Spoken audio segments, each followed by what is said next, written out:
হেই জেনপাস Yuji 2026 aspirant, তোমাদের result কবে কি বেরোতে পারে এবং তার পাশাপাশি জেনপাস ইউজির কাউন্সেলিং এর জন্য বেসিক্যালি কি কি ডকুমেন্টস তোমাদের লাগবে এই সম্বন্ধে অলরেডি কিন্তু আমি ডিসকাশন করেছি এবং সমস্তটা জানিয়ে দিয়েছি। ডকুমেন্টস এর ক্ষেত্রে আপগ্রেডেশনের জন্য কি ডকুমেন্টস লাগছে, অ্যাডমিশনের জন্য কি লাগছে, সব কিন্তু এ টু জেড তথ্য আমি দিয়ে রেখেছি। রেজাল্ট কবে কি বেরোতে পারে সেগুলো নিয়েও জানিয়ে রেখেছি। তো যারা দেখোনি ভিডিওগুলো চ্যানেল ভিজিট করলে পেয়ে যাবে, বা আমি ডিসক্রিপশন বক্সে বা আই বাটনে আমি লিংক দিয়ে রাখবো, সেখান থেকে কিন্তু অবশ্যই দেখে নেবে।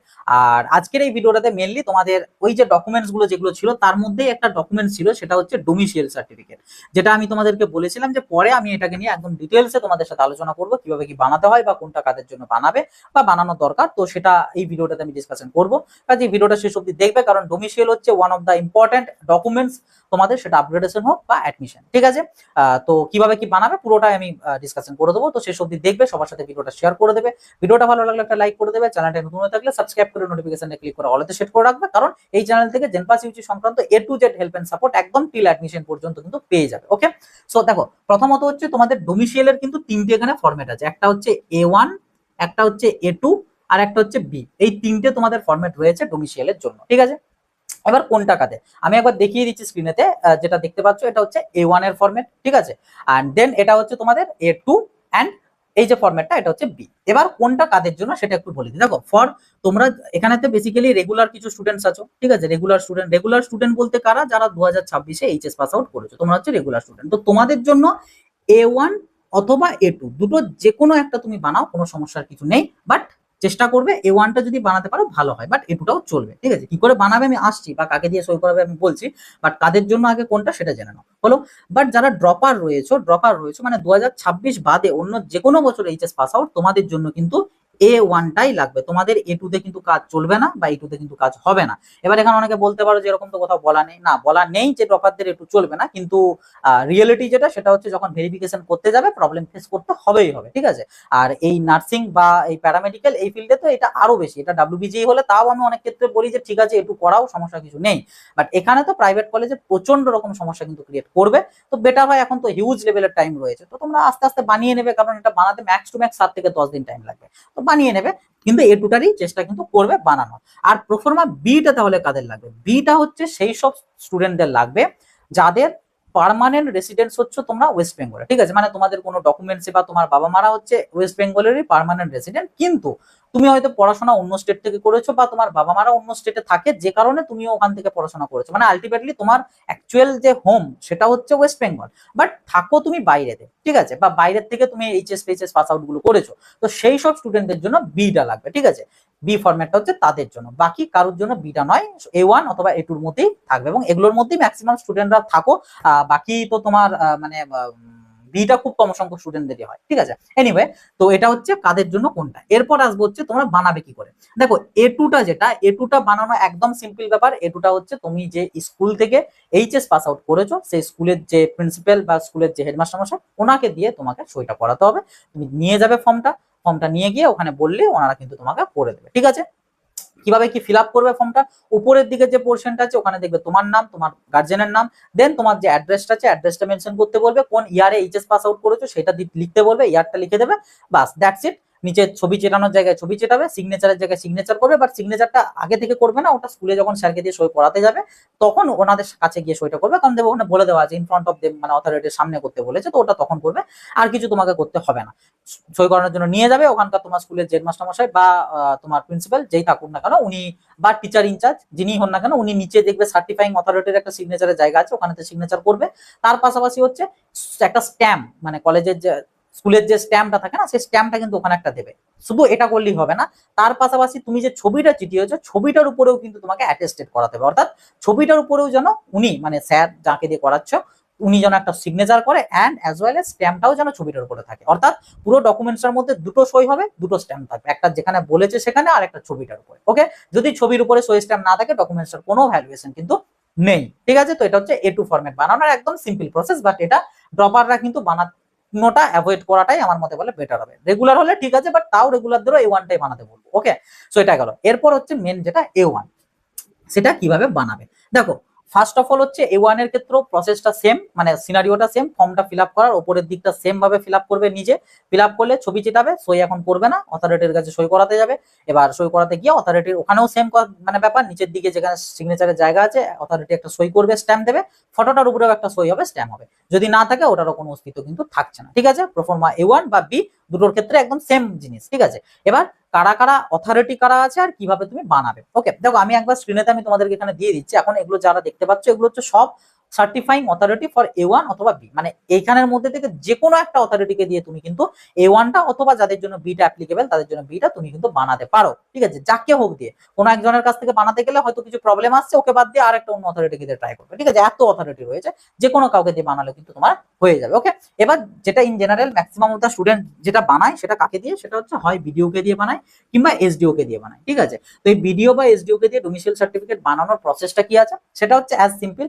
প্রথমত হচ্ছে তুমি কোন এরিয়াতে থাকো সেটার উপর ডিপেন্ড করছে। আমি যদি ধরে নিই, প্রথম তুমি ধরো পঞ্চায়েত এরিয়ায় থাকো, ঠিক আছে, তুমি হচ্ছে পঞ্চায়েত এরিয়ায় থাকো। তো সেক্ষেত্রে কি করবে, তুমি আগে এই পঞ্চায়েত থেকে তোমার একটা ডোমিসাইল সার্টিফিকেট নেবে, যেটাকে রেসিডেন্সিয়াল সার্টিফিকেটও বলা হয়। রেসিডেন্সিয়াল আর ডোমিসাইল সেম জিনিস। তো সেই পঞ্চায়েত থেকে আগে তুমি সার্টিফিকেটটা নেবে, নেওয়ার পর সেই সার্টিফিকেটটা নিয়ে তুমি অনলাইনে অ্যাপ্লাই করবে, কোনো সাইবার ক্যাফে যেতে পারো, বা তোমার যে ব্লক রয়েছে ব্লকেতেও তুমি যেতে পারো, বিএসকেআর পেয়ে যাবে, যেগুলো গভর্নমেন্টের সাইবার ক্যাফে, সেখান থেকে আরে, বাট আমি ওটাই রেকমেন্ড করবো বিএসকে থেকে করানো, বাট এমনি অনলাইন ক্যাফেতেও করাতে পারো। সেখানেতে ই ডিস্ট্রিক্টের থ্রুতে তোমাদেরকে অ্যাপ্লাই করতে হবে। ই ডিস্ট্রিক্টের থ্রুতে কি অ্যাপ্লাই করবে, সেটা হচ্ছে রেসিডেন্সিয়াল সার্টিফিকেট, ঠিক আছে। রেসিডেন্সিয়াল, ডোমিসিয়াল না কিন্তু রেসিডেন্সিয়াল, কারণ রেসিডেন্সিয়ালটা ভিডিও ইস্যু করে।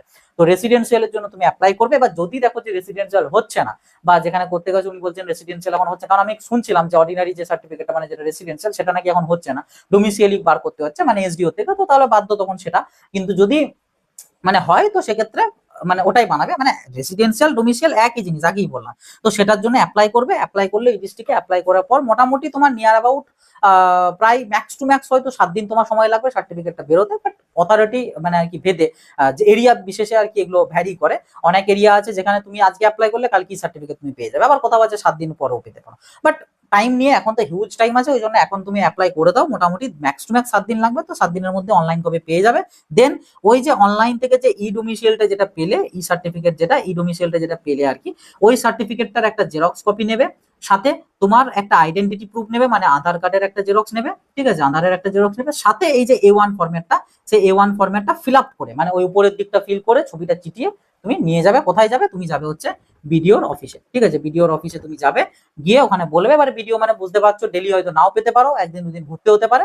তো যাবে, গিয়ে দেখবে, দেন অথরিটিকে দেবে, ওনারা কিন্তু সইটা তোমার করে দেবে, ঠিক আছে। এবার উইথাউট, কেউ যদি জিজ্ঞাসা করো উইথাউট ই ডোমিসিয়াল আমি কি সই করাতে পারবো, অ্যান্সার হচ্ছে হ্যাঁ পারবে। কারণ তোমার মেন মোটিভ হচ্ছে A1 এতে সই করা, কিন্তু ন্যাচারালি ম্যাক্সিমাম দা ভিডিও তারা সরাসরি A1 এতে সই করবে না, করে না আর কি, তারা ই ডোমিসিয়াল থাকলে তবে গিয়ে সই করে। হ্যাঁ, এবার যাদের ধরো ভিডিওর সাথে পরিচিতি আছে বা ওখানকার কোনো অথরিটির সাথে পরিচিতি আছে, তাদের ক্ষেত্রে তোমরা এটা না বার করো, এটা করতে পারো, বাট তোমাদের উদ্দেশ্য হচ্ছে এটা। এবার এটা বানানোর জন্য যা করতে হয় সেটা তোমাদেরকে করতে হবে, এটা হচ্ছে ব্যাপার, হলো। তো এটা হচ্ছে পঞ্চায়েত এরিয়ার ক্ষেত্রে। এবার হচ্ছে যদি আছে মিউনিসিপ্যালিটির ক্ষেত্রে, সেক্ষেত্রে কি, তো ফার্স্ট অফ অল হচ্ছে সেম ভাবে এখানে পঞ্চায়েত থেকে নিতে হচ্ছিল, তার জায়গায় এটা বাদ দিয়ে তুমি নেবে হচ্ছে মিউনিসিপ্যালিটির থেকে, তোমাদের যে মিউনিসিপ্যালিটি থাকছে সেই মিউনিসিপ্যালিটি কর্পোরেশন থেকে তুমি সার্টিফিকেটটা নিয়ে আসবে। সেম রেসিডেন্সিয়াল বা ডোমিসাইল সার্টিফিকেট নিলে, নেওয়ার পর প্রসেস বাকিটা সেম, ই ডিস্ট্রিক্টের অ্যাপ্লাই করবে, ই ডিস্ট্রিক্ট থেকে সেম ভাবে একটা কিছু দিনের পর তুমি ডোমিসাইল সার্টিফিকেট পাবে। তবে এই ক্ষেত্রে তোমাদের ওটা রেসিডেন্সিয়াল না, তোমাদের ক্ষেত্রে ডোমিসাইলই বের করতে হবে, কারণ তোমাদের সার্টিফাইং অথরিটি হচ্ছে এসডিও, তোমাদের বিডিও নয়। আর এসডিও যেটা ইস্যু করে সেটাকে ডোমিসাইল বলে। তো সেই ডোমিসাইলের জন্য অ্যাপ্লাই করবে, ডোমিসাইলের অ্যাপ্লাই করলে সেম ভাবে তোমাদের 7 দিন কি 10 দিন টাইম লাগতে পারে ম্যাক্স টু ম্যাক্স। তো তার মধ্যে পেয়ে যাবে, পেয়ে যাওয়ার পর সেম ব্যাপার, ই ডোমিসাইল যেটা বেরোলো সেটা নেবে, তোমার আধার কার্ডের জেরক্স নেবে, সাথে A1টা নেবে, দেন তুমি চলে যাবে, এটা বিডিওর কাছে পরিবর্তে তখন চলে যাবে হচ্ছে এসডিওর কাছে, ঠিক আছে। এবার এসডিও মানে ধরো বিডিওর আরো উপরে, তো একে আরো 2-3 দিন হয়তো ঘুরতে হতে পারে এসডিওর অফিস, কিন্তু কিছু করার নেই, ঘুরবে, দেন সই করে নেবে, বাকি হয়ে যাবে। এবং এই সেম প্রসেসটা ফর বি এর জন্য, ঠিক আছে। বি এর জন্য এই একই প্রসেস, পঞ্চায়েত হলে এই প্রসেস, আর মিউনিসিপ্যালিটি হলেও এই প্রসেস বিটার জন্য, ঠিক আছে। তো প্রসেস যে বিরাট কিছু তা নয়, একটু লেন্দি, বাট তোমরা যদি এখন করে নাও তো ইজিলি কিন্তু তোমরা কাউন্সেলিং এর বহুত আগে পেয়ে যাবে। কিন্তু কাউন্সেলিং এর টাইমটা করে হয়ে গেলে কিন্তু সমস্যা হতে পারে। তো এখন থেকে আমি বলবো প্রসেস জেনে গেলে এই মতন অ্যাপ্লাই করে দাও, এবং দেখো 1 দিন 2 দিন 3 দিন যতদিন টাইম লাগে লাগুক, 10 দিন 12 দিন 15 দিন টাইম লাগুক, কোনো সমস্যা নেই, কারণ এখন কাউন্সেলিং মোটামুটি তোমাদের আগস্টের দিকে, তখন হিউজ লেভেলের টাইম আছে, সমস্যার কিছু নেই, ওকে। আর একটা জিনিস সেটা হচ্ছে, অনেকে হয়তো বলতে পারো যে দাদা আমাদের যে এই যে ই ডোমিসাইলটা যেটা পাবো মানে অনলাইন অ্যাপ্লাই করার পর, সেটা বিডিওর হোক বা এসডিওর হোক, what ever it is, but ওই যে ই ডিস্ট্রিক্টের থ্রুতে যে পাওয়া যে ডোমিসাইলটা মানে ই ডোমিসাইল, এটাকে কি আমরা ইউটিলাইজ করতে পারবো? দেখো উত্তর হচ্ছে না, এটাও কোথাও বলা নেই, কিছু কিছু এক্সামিনেশনের ক্ষেত্রে এই যে সার্টিফিকেটটা ই ডোমিসাইল এটা অ্যাপ্রুভড হয় বা এটা অ্যাকসেপ্টেবল হয়, নিটের ক্ষেত্রেও আমাদের হয় ডাব্লিউবিএমসিসির কাউন্সেলিং এ, বাট এখানেতে কোথাও না মেনশন থাকে না, মানে আমাদের যে কাউন্সেলিং নোটিফিকেশন বলো বা ইনফরমেশন বুলেটিন বলো জেনপাসের, এখানে কোথাও এই কথাটা কিন্তু বলা নেই। তো সেই জন্য আমার মতে বলে ওটাকেও অ্যাভয়েড করে যাওয়াই বেটার, সব থেকে সেফ অ্যান্ড সিকিউর হবে তোমাদের এই প্রোফর্মা A1 অথবা A2, কিংবা যাদের জন্য বিটা অ্যাপ্লিকেবল তাদের জন্য বি, এগুলোর মধ্যেই কোনো একটা বানানো। ওই অনলাইন ডোমিসাইলটারও খুব একটা ভরসায় থাকা কিন্তু চলবে না। এবার ইনকেস দেখা গেল কোনো একটা স্টেপে হয়তো তোমাদের কোনো প্রবলেম হচ্ছে, কারণ এই ই ডিস্ট্রিক্টের থ্রুতে অ্যাপ্লাইয়ের সময় অনেক জায়গাতে পর্চা অনেক কিছু ডকুমেন্টস চাই, তো সেই জায়গাতে একটু সমস্যা হয়ে যেতে পারে। তো তখন তোমরা কি করবে, তখন তোমরা এই বিডিও এসডিও বাদ দিয়ে আরো যে অন্যান্য অথরিটি গুলো আছে যেগুলো আমি আগেই দেখালাম, তাদের মধ্যে কোনো কাউকে দিয়ে চেষ্টা করবে, সেটা ডিএম হতে পারে, এডিএম হতে পারে, এসপি হতে পারে, অ্যাডিশনাল এসপি হতে পারে, কোনো তুমি মানে ডিস্ট্রিক্ট কোর্টের যে কোনো ম্যাজিস্ট্রেটকে দিয়ে করাতে পারো। তো অনেক অথরিটি আছে, যাকে খুশি দিয়ে তখন তোমাকে কিন্তু ট্রাই করতে হবে, বাট চেষ্টা করবে বিডিও এসডিও হয়ে গেলে তো ভালো কথা, কারণ এগুলোই ম্যাক্সিমাম পপুলার আর কি অথরিটি বলা চলে। ওকে, সো এই হচ্ছে ডোমিসিয়ালের পুরো তোমাদের প্রসেস। বাট ডোমিসিয়াল যার কাছ থেকে ইস্যু করো না কেন, ছবির উপর একটা সই, ছবির উপর একটা স্ট্যাম্প, আর নিচের দিকে যেখানে সইয়ের জায়গা আছে সেখানে সই এবং স্ট্যাম্প, এইগুলো থাকাটা কিন্তু ম্যান্ডেটারি। ওকে, হ্যাঁ, ডোমিসিয়ালের মধ্যে নিচের দিকের হয়তো মোবাইল নাম্বারের একটা দেখবে জায়গা আছে, ওখানে হয়তো অথরিটির থেকে কোনো মোবাইল নাম্বার দেয়নি, তো দেয়নি ওটার সাথে অত অসুবিধার কিছু নেই, মেন হচ্ছে সই আর স্ট্যাম্প, এইটা হচ্ছে মেন ব্যাপার, ঠিক আছে। আর বাকি উপরের পোর্শনটা ফিল আপ করবে এবং ঠিকঠাক করে ফিল আপ করবে, চেষ্টা করবে অল ক্যাপিটালে লিখলে তো আরো ভালো হয়, মানে উপরের দিকে ফিল আপের পোর্শনটা বিরাট কিছু হিউজ নেই, নিজের নাম লিখতে হবে, বাবার নাম, আর সাথে তোমার অ্যাড্রেসটা, জাস্ট দ্যাটস ইট, আর কিছু না, ঠিক আছে। তো যাই হোক, এই হচ্ছে তোমাদের ডোমিসিয়াল সার্টিফিকেট বানানোর হোল প্রসেস। আশা রাখছি পুরো প্রসেসটা আমি ক্লিয়ার করতে পেরেছি, দুটো মানে ক্যাটাগরির ক্ষেত্রে, municipality and as well as panchayat, আর তার পাশাপাশি কাদের জন্য কোনটা অ্যাপ্লিকেবল পুরোটা। এর পাশাপাশি লাস্টে একটা ছোট্ট তথ্য দিয়ে দেবো, সেটা হচ্ছে তোমাদের ক্যাটাগরি যাদের রয়েছে, কোনো ক্যাটাগরি থেকে বিলং করছো, তো সেক্ষেত্রে তোমরা তোমাদের যে ক্যাটাগরি সার্টিফিকেট সেটাকেও অ্যাজ এ ডোমিসিয়াল তুমি ইউজ করতে পারো, ঠিক আছে। মানে সেক্ষেত্রে তোমার এই সকল মানে ডকুমেন্টস কিছুই লাগছে না, তুমি তোমার ক্যাটাগরি সার্টিফিকেটটা দেওয়া মানেই তোমার ডোমিসিয়ালের প্রুফ তুমি করে ফেললে। কিন্তু এক্ষেত্রে ব্যাপার আছে, যদি ইনকেস কোনো কারণে তোমার ক্যাটাগরি সার্টিফিকেটটা রিজেক্টেড হয়, তো সেই জায়গায় কিন্তু তোমার ডোমিসিয়াল প্রুফটাও রিজেক্টেড হয়ে যাবে। ফর এক্সাম্পল, ধরো তুমি ওবিসি ক্যাটাগরি, তোমার হয়তো ওবিসি এনসিএল তোমার নেই এবং তুমি এনসিএল প্রোভাইড করতে পারছো না, তো এতে তোমার ক্যাটাগরিটার উপর কোনো প্রবলেম নেই, কারণ তুমি রাউন্ড ওয়ানেতে গিয়ে ভেরিফিকেশন করে ওবিসি থেকে জেনারেলে শিফট হয়ে যেতে পারবে। কিন্তু এই যে তুমি ওবিসি সার্টিফিকেটটা না প্রোভাইড করতে পারলে না, এটার জন্য কিন্তু তুমি ডোমিসিয়ালটাও প্রুফ করতে পারবে না, তো এটা একটা প্রবলেম। ওই জন্য এটাকে অ্যাভয়েড করতে বলি। আরেকটা জিনিস, সেটা হচ্ছে আগেই বললাম, জেনপাসটা হচ্ছে একটু ঝামেলার রকম ব্যাপার স্যাপার রয়েছে, এখানে কলেজগুলো ঝামেলা করে, তো সেই জন্য এটার উপর ভরসা করে ডোমিসিয়াল বানাবো না, আমার মনে হয় না খুব একটা ভালো অপশন সেটা হবে বলে। হিউজ টাইম রয়েছে, বানিয়ে নাও, ইজিলি পেয়ে যাবে, রেজাল্টের আগে হয়তো তুমি পেয়ে যেতে পারো সার্টিফিকেট, ঠিক আছে। এবং এক্ষেত্রে কোনো প্রবলেম নেই, কারণ এখন তুমি যদি বানিয়ে নাও এই ফরম্যাটটাতে A1 বা A2 তে বা B তে, তো এই ফরম্যাটটা এখন ডিসেম্বর অব্দি ভ্যালিড থাকবে। হ্যাঁ, এই সার্টিফিকেটটা তোমার ভ্যালিড হচ্ছে ই ডোমিসিলের ভ্যালিড 3 মাস, কিন্তু A1 বা A2 বা ওই ফরম্যাট গুলো একদম ডিসেম্বর অব্দি চলবে, তো কোনো সমস্যা নেই, এখন তুমি ইজিলি কিন্তু বানাতে পারো। ওকে, আর এটার ভরসায় কিন্তু না থাকাটাই আমার মতে বলে বেটার হবে। ওকে, সো এই ছিল টোটাল তোমাদের জেনপাস ইউজি 2026 এর ডোমিসিয়াল সংক্রান্ত বিষয়, এবং রিকোয়ার্ড ডকুমেন্টস এর মধ্যে আর কি কি আছে, যারা দেখোনি ভিডিওগুলো দেখে নেবে, এবং পরবর্তীতে আমি মেডিকেল ফিটনেস এবং অ্যান্টি র্যাগিং থেকে শুরু করে বাকি আদার সমস্ত ডকুমেন্টস গুলো নিয়েও আমি ডিসকাশন করবো, যাতে একটাও মিস না হয়। চ্যানেলটা সাবস্ক্রাইব করে নোটিফিকেশনে ক্লিক করে অলতে সেট করে রাখবে, কোনো নোটিফিকেশন কিন্তু মিস হবে না।